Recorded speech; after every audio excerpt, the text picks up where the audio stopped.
39 की तरह जला दिया जाएगा। नजर बुरी डाली, मरते हैं उठते हैं पर झुकते नहीं, मरते हैं उठते हैं पर झुकते नहीं, ए मेरे वतन तेरे लाल कभी बिकते नहीं।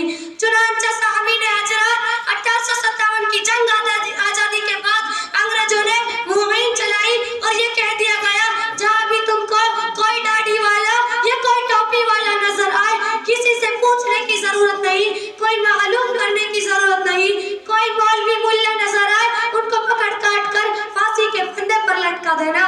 मेरे दोस्तों, दिल्ली से लेकर खैबर तक कोई दरख्त ऐसा ना था जहाँ उलमाए इकराम की गर्दनें लटकी हुई मौजूद ना थी। इस हिंदुस्तान को कैसे आजाद करा दिया जाए, इस हिंदुस्तान में खलबली मच गई कि अब अंग्रेजों से कैसे छुटकारा पाया जाए। मेरे भाई, फिर एक जलसा किया गया, उस जलसे के अंदर मौलाना सरफराज रहमतुल्लाह अलैहि मौजूद थे। मौलाना ने दाढ़ी को पकड़ कर कूद फरमाया। उस जलसे के अंदर मुसलमान नहीं बल्कि गैर मुस्लिमों ने भी शिरकत की और मेरे हिंदू भाइयों ने भी शिरकत की।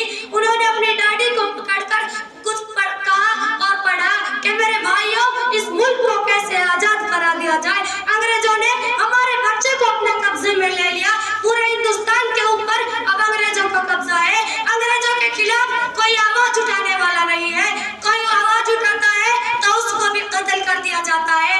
आप बताएं, अब इस हिंदुस्तान को कैसे आजाद करा दिया जाए। ये जलसा खत्म हुआ तो उलमा को फिक्र भी महसूस हुई कि इस हिंदुस्तान को कैसे आजाद करा दिया जाए। फिर एक मुहिम चलाई गई, एक मदरसा कायम किया गया जिस मदरसे को देवबंद दारुल उलूम से जानते हैं। गलत इल्म, मैं अपनी तकरीर को खत्म करना चाहती हूँ इस आसार के साथ।